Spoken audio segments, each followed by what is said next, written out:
Hola, saludos cordiales a todos ustedes, donde quiera que estén, a la hora que me estén viendo. Bienvenidos a este Café de los Miércoles, donde platicamos cosas que nos hacen más amena la vida y que a los que somos aficionados a la lectura y o a la escritura nos ayudan a disfrutar mejor la existencia, sobre todo en estas épocas en que una pandemia, una guerra, una crisis económica, tantos problemas sociales nos agobian día con día. Y el refugio más seguro que uno tiene ante los problemas cotidianos siempre es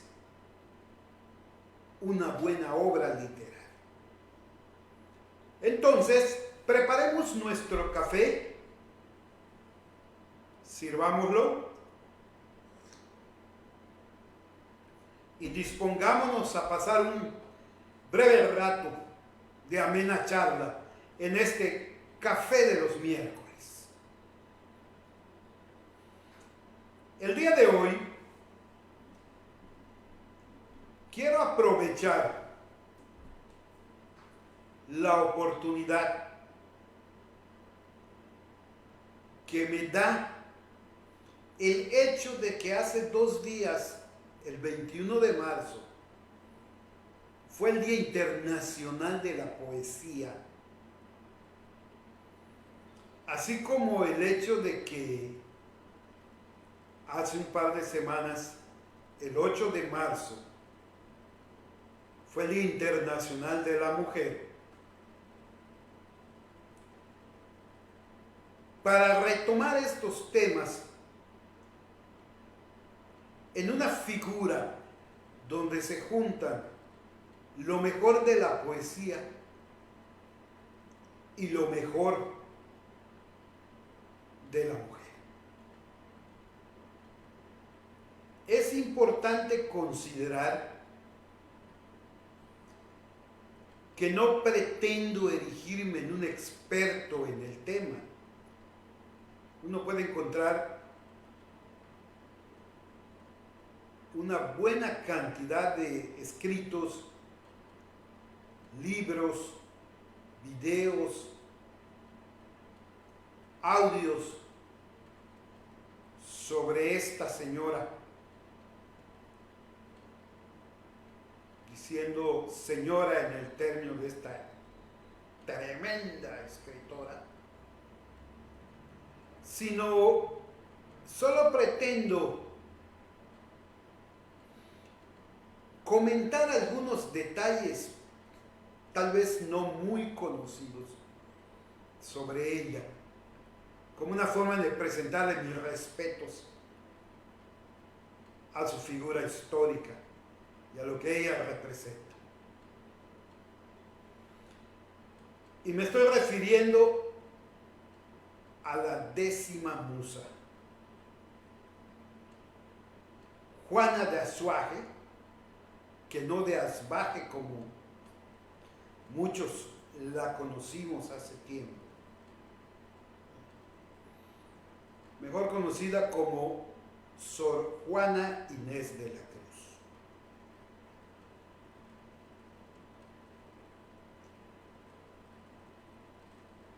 Para comprender mejor a Juana Inés, vamos a ubicarla dentro de un par de contextos que nos ayuden a explicar su figura humana, artística e histórica. El primero de esos contextos es en el ámbito artístico la literatura barroca. El barroco es una expresión que se consolida a finales de los siglos XVI y principios del XVII, que es cuando llega a su máximo apogeo.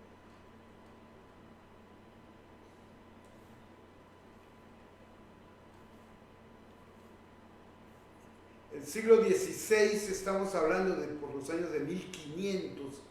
Finales de 1500 es cuando llega Cristóbal Colón a estas tierras americanas.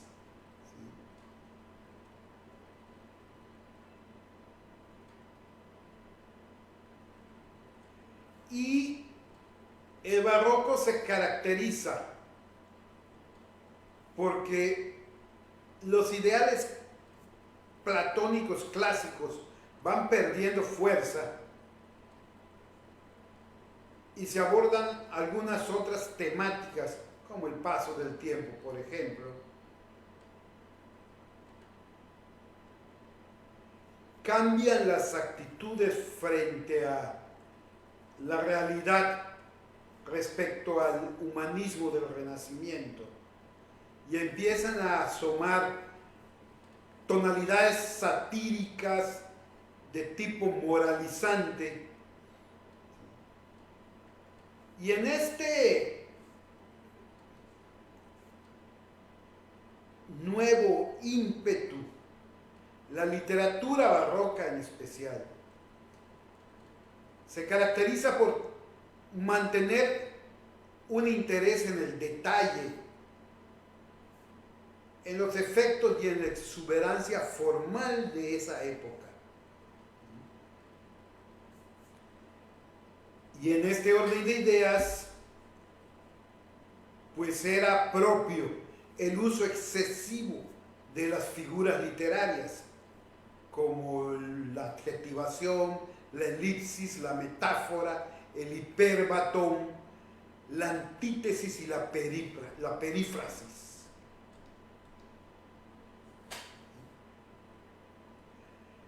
Cierto que la literatura barroca da continuidad a los géneros heredados por el Renacimiento, ¿sí?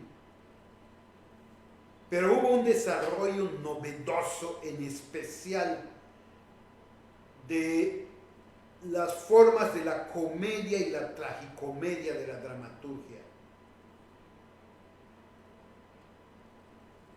desafiando las estructuras clásicas de 3 unidades dramáticas. Hubo una gran afluencia de pluralidad de corrientes literarias, en especial en la literatura española. 2 corrientes destacaron por encima de todo: el culteranismo y el conceptismo. El culteranismo, cuyo exponente es Góngora, ¿sí?, es el predominio de la forma sobre el contenido. Es decir, hay más riqueza en figuras retóricas y referencias literarias cultas. En cambio, en el conceptismo se valora tanto el contenido como la forma, y se basa en la exposición de ideas o conceptos con mucho ingenio verbal. Así como el culteranismo, su principal representante se considera Luis de Góngora, del conceptismo su principal representante es Francisco de Quevedo.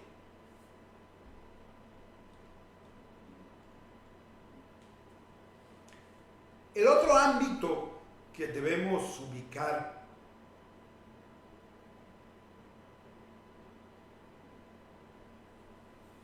para no perder la dimensión de la figura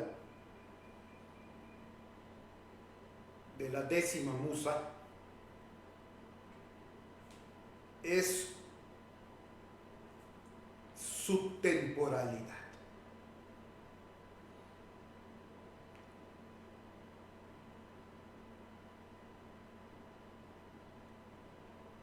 La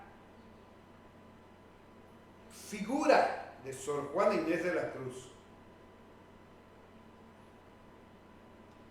se ubica en lo que en literatura se ha conocido como el siglo de oro español, que es un periodo en el que España tiene un gran esplendor cultural y que comprende precisamente los siglos XVI y XVII. Recordemos que a finales del siglo XVI, 1490, 91, 92, en España, el matrimonio formado por Fernando e Isabel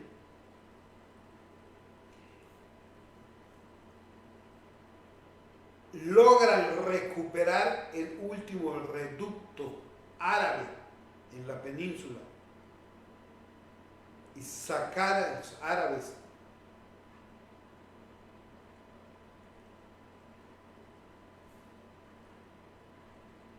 después de 700 años de dominación musulmana.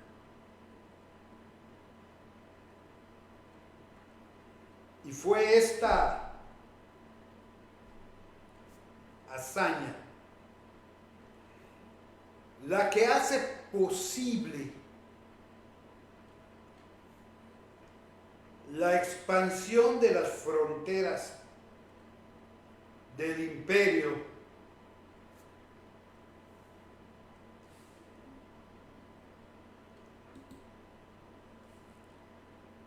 a grado tal que en algún momento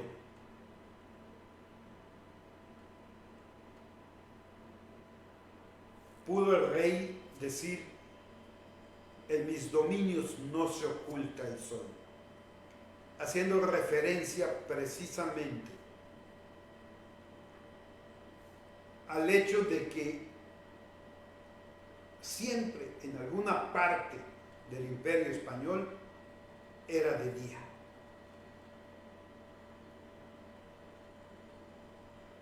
En 1492 Colón pisa las tierras de este continente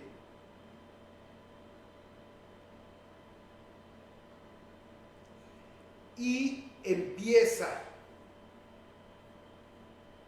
esa época histórica tan discutida desde diferentes puntos de vista, según la orilla del océano en la que nos ubiquemos.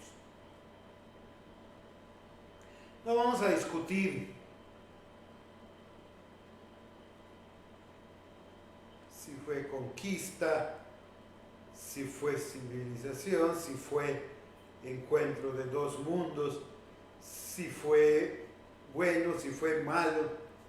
Se ha discutido mucho y se va a seguir discutiendo más. No ganamos gran cosa con discusiones bizantinas para abundar en los intereses de algunos políticos.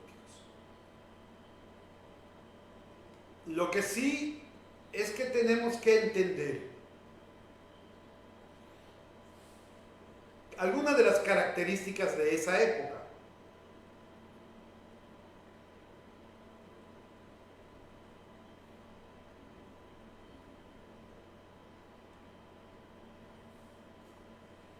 ¿Qué es lo que marca el inicio del siglo de oro español? Pues está marcado por el final de la reconquista de España, es decir, por la salida de los moros de España, por la publicación de la gramática castellana de Antonio Nebrija y por la llegada de Colón a América. Son estos hechos históricos los que marcan el inicio de ese esplendor cultural innegable conocido como el Siglo de Oro.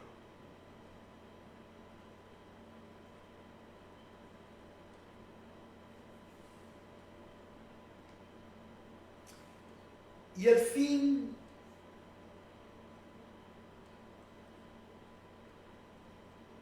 lo ubicamos más o menos allá por 1659.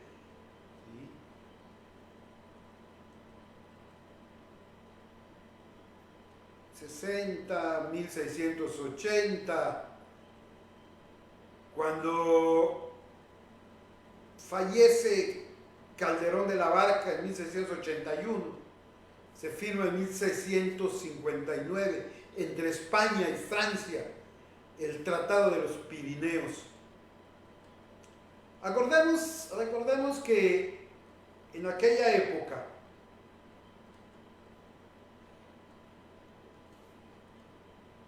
la competencia por el dominio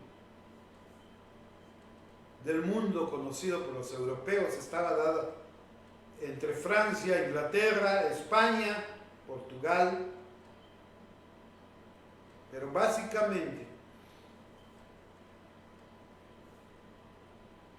las potencias Francia e Inglaterra estaban luchando contra la España fuerte y emergente. Recordemos que la corona británica acudía inclusive al uso de corsarios que actuaban en los mares como auténticos piratas, asaltando buques españoles. La época de la Armada Invencible española. Y aquí es importante para mí hacer mención de algo que escuché recientemente buscando material para la charla de hoy.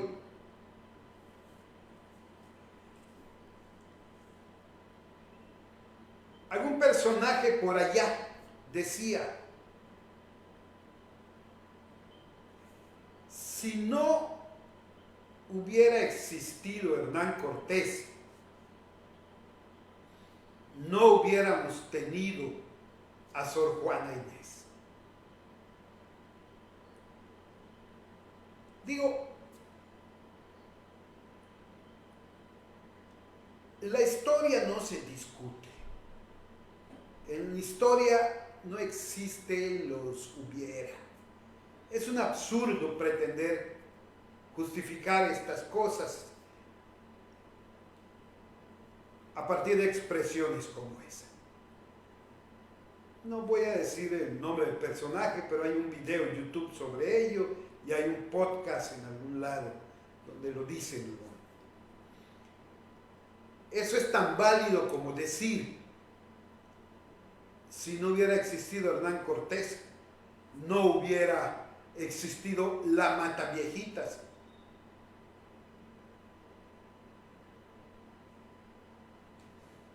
Son absurdos. A lo mejor si no existía Hernán Cortés hubieran tenido 5,000 Juana Inés. Los hubieras en la historia no tienen sentido ni razón de ser.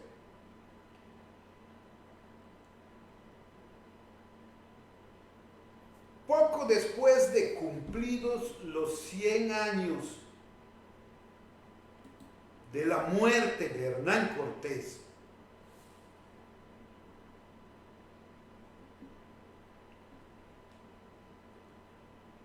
en 1648, según muchos investigadores,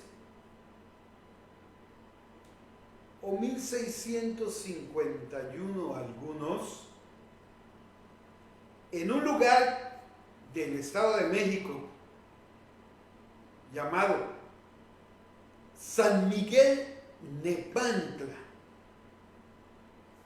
ubicado en las estribaciones del Don Goyo, es decir, del volcán Popocatépetl, nació Juana Inés. El 2 de diciembre de ese año fue bautizada como Inés, hija de la iglesia. Y su acta de bautizo así lo dice: Inés, hija de la iglesia, que es una forma elegante de decir que era hija natural.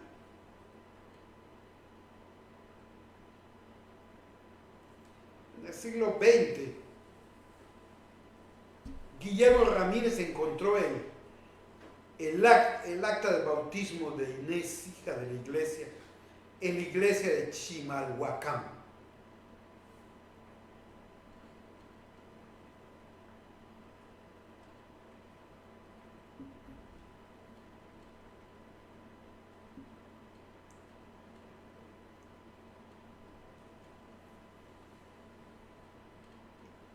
La niña Inés pasó su infancia en la hacienda de Panoayán, que era de su familia, 6 generaciones de la familia detentaron esa propiedad.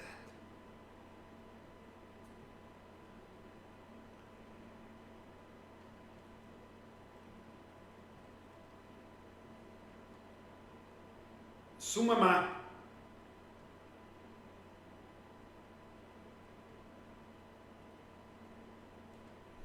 tenía otra pareja.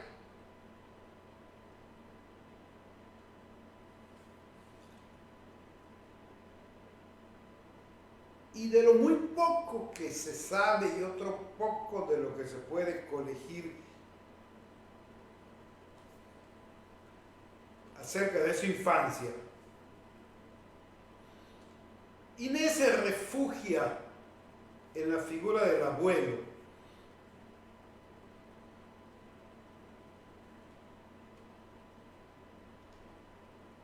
y en la biblioteca del abuelo.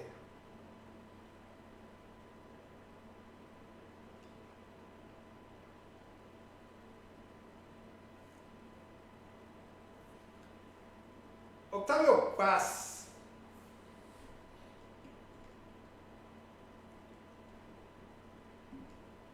ha hecho un trabajo fabuloso sobre ella.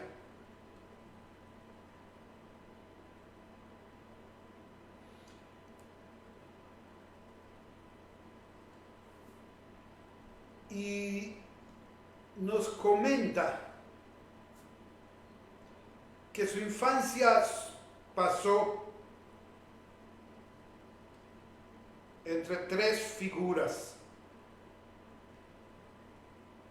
donde atrapada estaba Inés,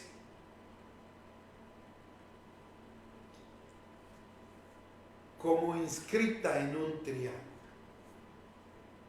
La figura de la madre en un vértice, la figura del padre ausente en otro vértice y la figura del padrastro.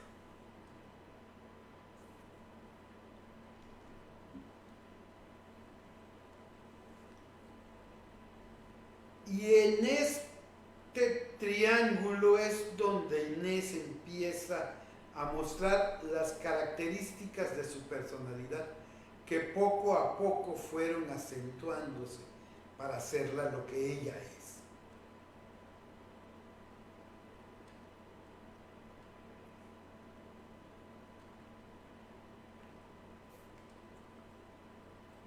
Su signo curiosidad.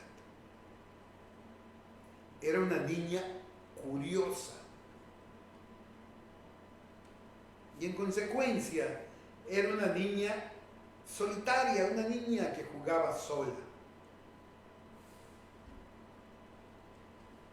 Sí, os enfatizo que se sabe poco de su infancia, apenas lo que ella ha dejado ver en sus escritos. Pero se saben algunos detallitos que perfilan su carácter. Como por ejemplo, se sabe que no comía queso, porque alguien le comentó que el queso hacía a la gente tonta. Es decir, las consecuencias de comer queso eran volverse tonto. Y en su inocencia, pues ella dejó de comer queso, porque era más fuerte el deseo de saber, de aprender, que el deseo de comer.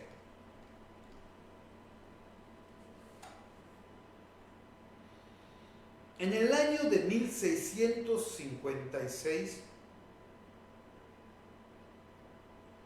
tuvo un acontecimiento tuvo lugar que marcó su vida, y fue el fallecimiento de su abuelo.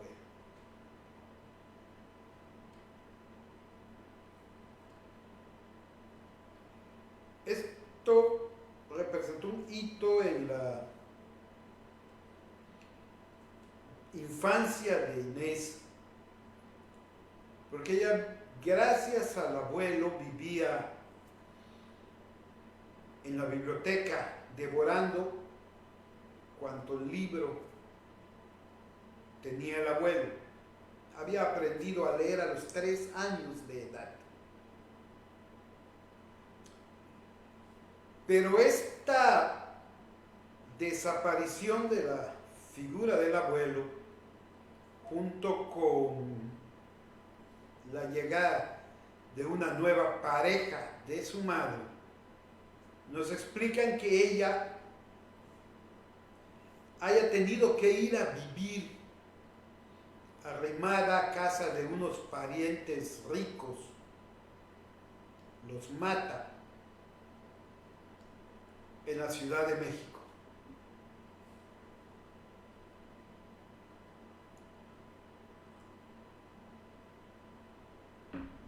Allí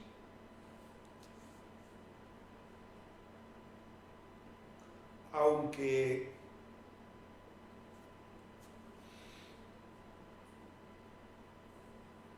no hay referencia de que haya habido maltrato físico como Cenicienta, pero bueno, todos sabemos que la casa ajena ni la del rey es buena. Aprovechó el tiempo y con el bachiller Martín de Olivas aprendió latín en tan solo 20 lecciones.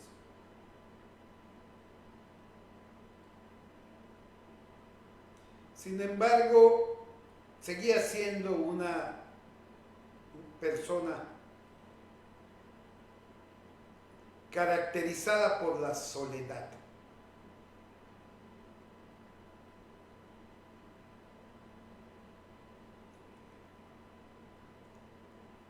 Octavio Paz lo explica de esta manera. Dice él: he hablado de soledad, no de aislamiento. La vida de Juana Inés en casa de los Mata estaba lejos de ser la de una anacoreta.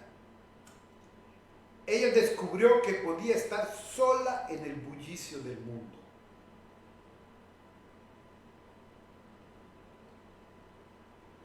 Ya iba perfilándose el genio literario que llegaría a ser.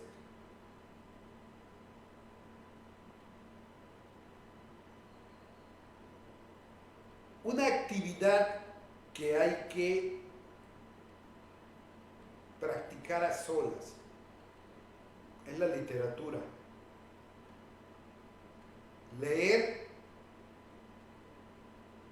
es un placer solitario. Escribir es un placer solitario. Entonces su personalidad perfilaba perfectamente para allá.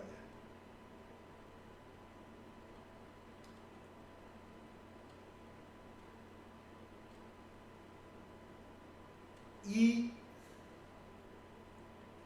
en 1664 tiene otro suceso que marca la existencia de Inés.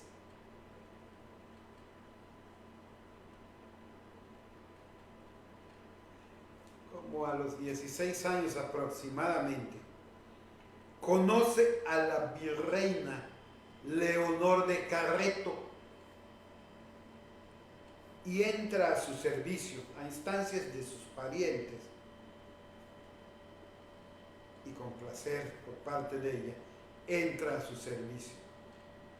2 años más tarde, conoce a Antonio Núñez de Miranda, quien será su confesor.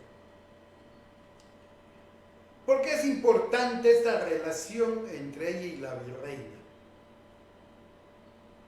Porque se forja una entrañable amistad que ella manifiesta y que le permite además no solamente conocer la corte del virreinato, sino tener las relaciones y la fuerza para escribir lo que escribió después.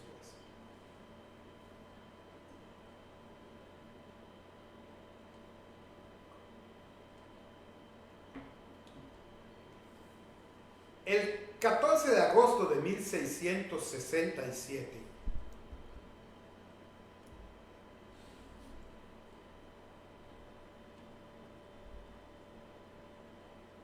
Inés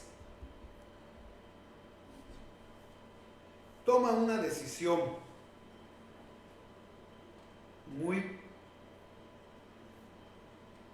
fuerte.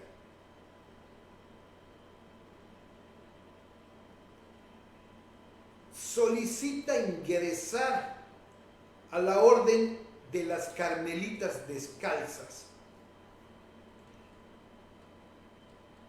en el convento de Santa Teresa la Antigua.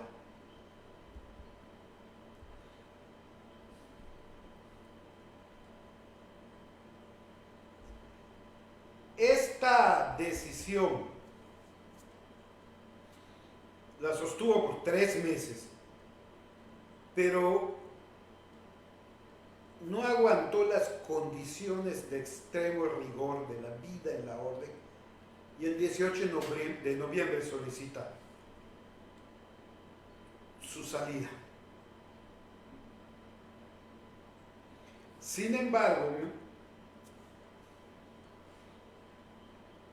3 meses después, el 8 de febrero de 1668, ingresa al convento de San Jerónimo, cuando estaba por cumplir los 21 años.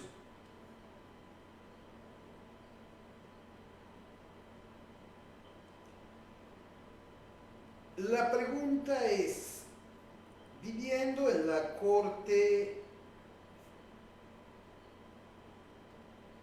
con ese genio que era, ¿por qué tomó los hábitos?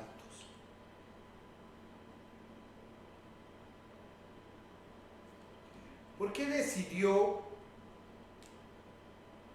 dedicar su vida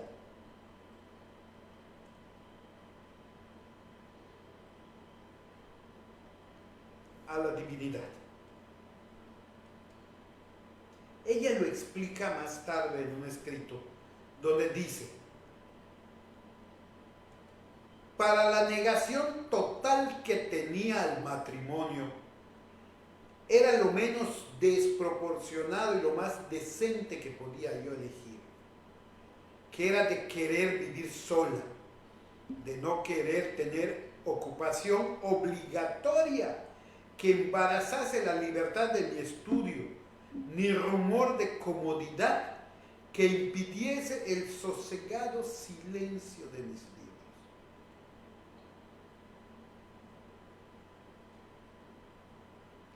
Recordemos que en el siglo XVII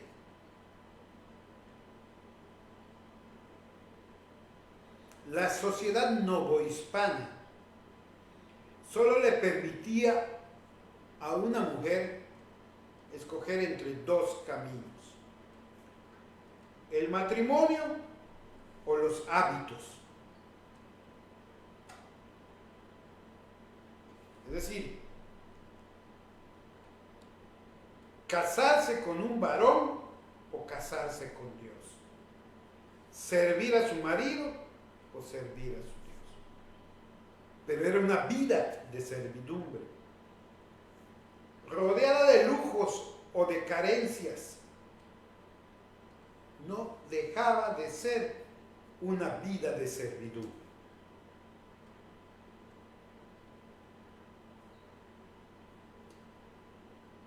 Y ella, para poder satisfacer esa necesidad de aprender, esa necesidad de estudiar, de saber, y para poder escribir, tuvo que escoger entre cuál de las dos servidumbres le permitía hacer lo que quería. Y decididamente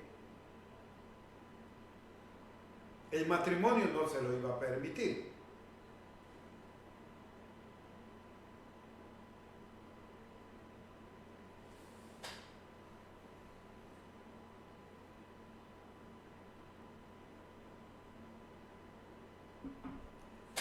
Así que el 24 de febrero de 1669,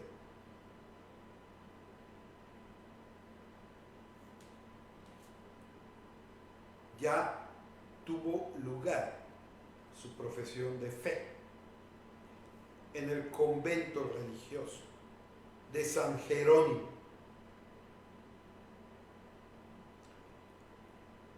Pero no pensemos que ella se encerró a cal y canto en el convento. Realmente no.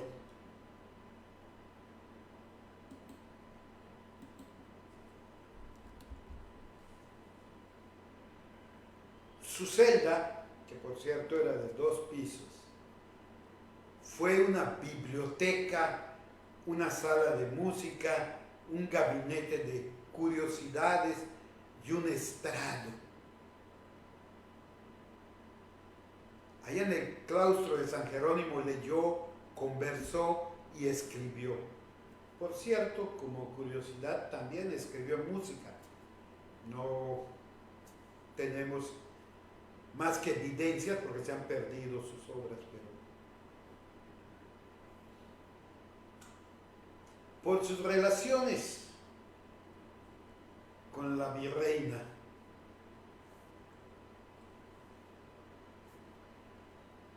pues ella proveía al palacio de loas, de comedias, poemas para los festejos y las ceremonias, y a las catedrales de Puebla y de la Ciudad de México les proporcionaba villancicos para las ceremonias litúrgicas.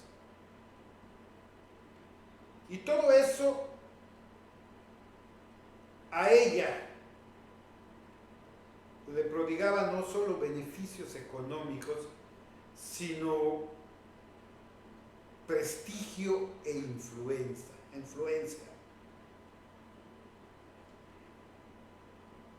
Sus obras de Sor Juana se leían en la Ciudad de México, en todo México, en Madrid, en Sevilla, en Lima, en Quito. Era famosa en el continente americano y en la península ibérica. Y eso le ocasionó no solo satisfacciones, sino también problemas.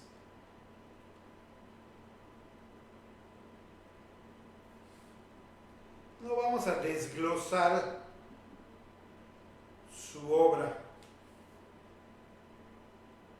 pero podemos mencionar que en 1689 se publica en Madrid el primer volumen de sus obras completas, llamado Inundación Castálida. Curioso que se publicó primero en Madrid y luego en la Ciudad de México. Pero esto tiene explicación si no perdemos de vista que esta parte del continente americano también era España. No existía México como país. La Nueva España no era colonia de España, era parte del imperio español.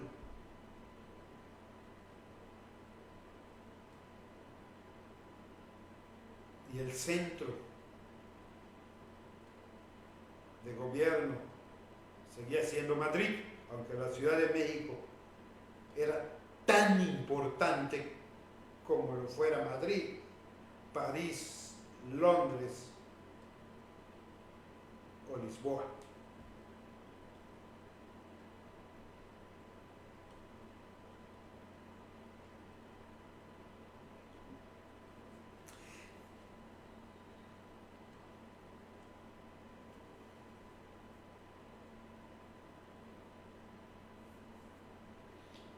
Para no detenernos mucho, que hay muchísimo que decir, comentamos que tuvo problemas con su confesor y que muchos de sus admiradores la apoyaban y la defendían, pero también había gente que la juzgaba y decía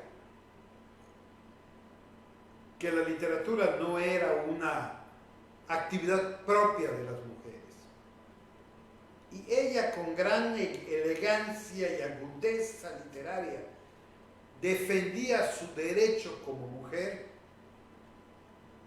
con argumentos sólidos a hacer lo que hacía. Sin embargo,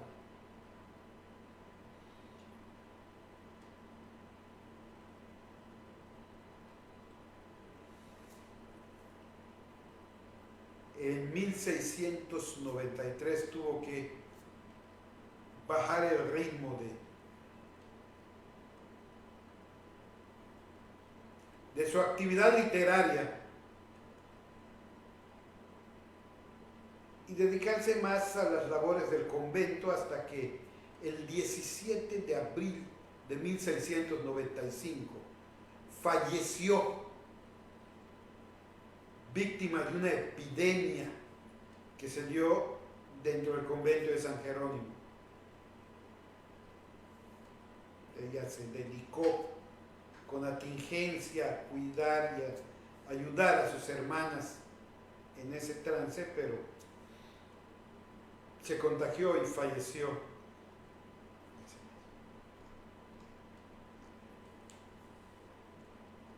Quiero comentar un par de cosas. La primera es que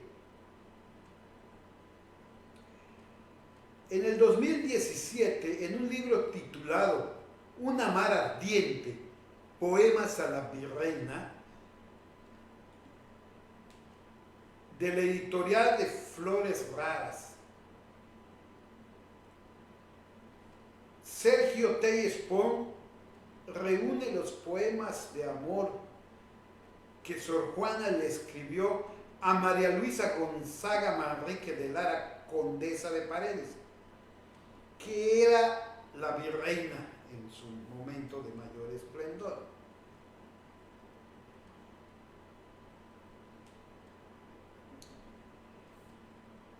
¿Y por qué quiero mencionar esto?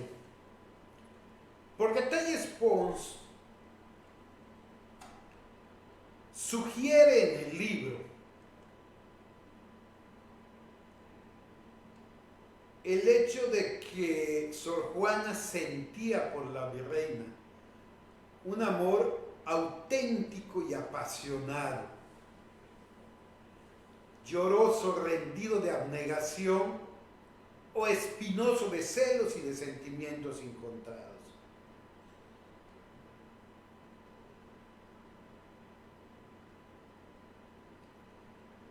Y da a entender cierto amor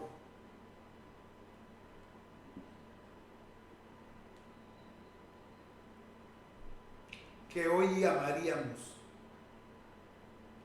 un amor homosexual. No quiero entrar en discusión, pero dice Telles Pons: muchos estudiosos y aficionados de la obra de Sor Juana han coincidido en que la relación entre la monja y la virreina fue más allá del incienso palaciego, pero solo algunos se han dedicado a reunir o a publicar los poemas como testimonio de esa relación. Prosigue Telles Pons: entre los pocos que lo han hecho, en España está Luis Antonio de Villena, quien seleccionó un romance de la monja mexicana en Amores Iguales, antología de la poesía gay y lésbica. Sin embargo, en su nota de presentación, de Villena no hace referencia a la pasión por María Luisa, y tampoco es uno de los poemas más intensos o representativos de la relación entre la monja y la condesa.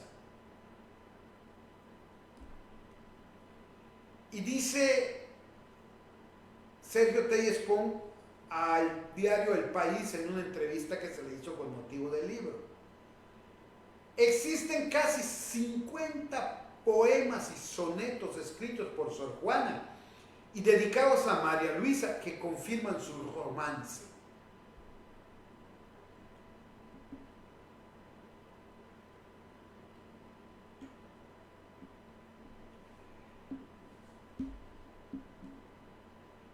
No habría tiempo en estas breves charlas de café para comentar y analizar este hecho, pero es necesario darlo a conocer con una opción tan válida y respetable como cualquier tipo de amor y relación. Y para ir ya terminando,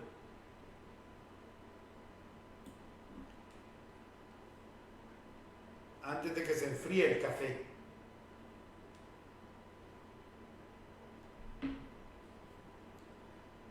quiero leer primero las redondillas, donde le da duro a los hombres. Hay quien dice que Sor Juana no se refiere a todos los hombres, y basan esta argumentación en el primer pie de verso, donde dice: hombres necios que acusáis a la mujer sin razón. Dice, solo se refiere a los hombres necios. Aunque yo en lo personal difiero de esta interpretación, y creo que este es un acicate a la posición masculina, especialmente en una época tan machista como el siglo XVI, XVII.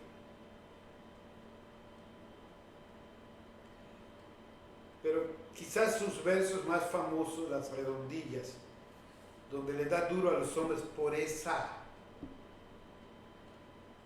característica tan peculiar en su relación con las féminas. Y nos dice Sor Juana: hombres necios que acusáis a la mujer sin razón, sin ver que sois la ocasión de lo mismo que culpáis. Si con ansias sin igual solicitáis su desdén, ¿por qué queréis que obren bien si las incitáis al mal? Combatís su resistencia y luego, con gravedad, decís que fue liviandad lo que hizo la diligencia. Parecer quiere el denuedo de vuestro parecer loco al niño que pone el coco y luego le tiene miedo. Queréis, con presunción necia, hallar a la que buscáis. Para pretendida dais, y en la posesión, Lucrecia.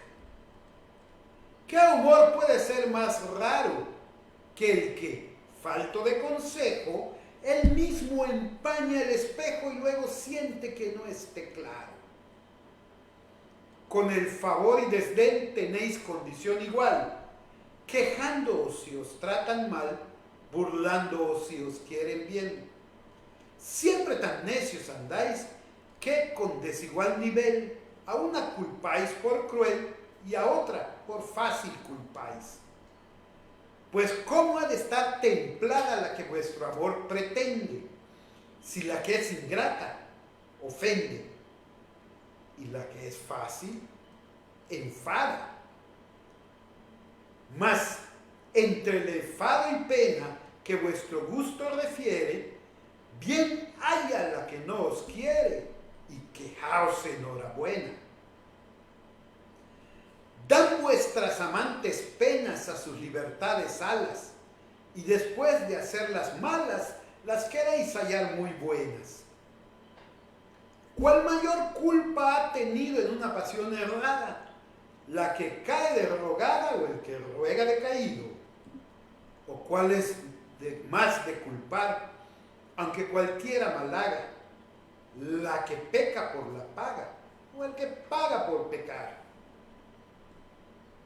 Pues, ¿para qué os espantáis de la culpa que tenéis?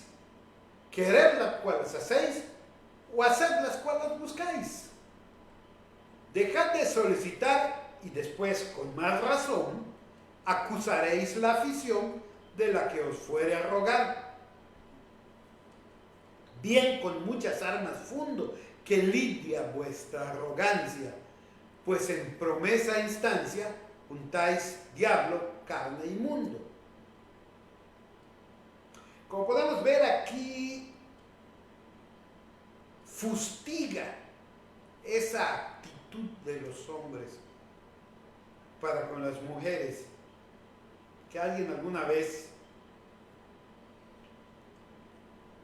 caricaturizó diciendo que los hombres quieren convertir a las monjas en putas y a las putas en monjas.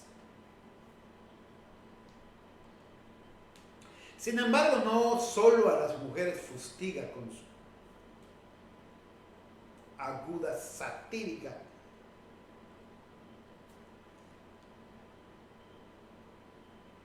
El poema a Teresilla es también látigo para aquellas muchachas que lo hacen. Y el poema breve soneto dice: aunque eres Teresilla tan muchacha, le das que hacer al pobre de Camacho, porque dará tu disimulo un chacho a aquel que se pintase más sin tacha. De los empleos que tu amor despacha, anda el triste cargado como un macho, y tiene tan crecido el penacho que ya no puede entrar sino que se agacha. Estás a hacerle burlas ya tan ducha, y a salir de ellas bien estás tan hecha, que de lo que tu vientre desembucha, sabes darle a entender cuando sospecha que has hecho por hacer su hacienda mucha, de ajena siembra, suya la cosecha. En este soneto le dice a Teresilla,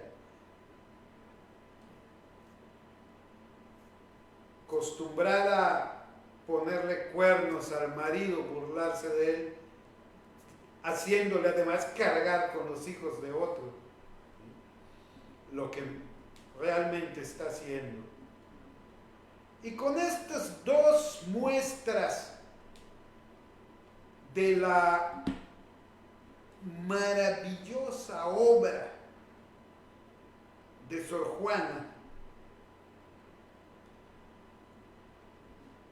terminamos el café de hoy, esperándolos la próxima semana a las 9 de la mañana, hora de la Ciudad de México, para una agradable charla con ustedes, con un delicioso café y un buen tema literario. Tengan muy buenos días, o tardes, o noches, según la hora en la que vean esto. Tengan una maravillosa semana. Muchas gracias por acompañarme y hasta la próxima charla de café.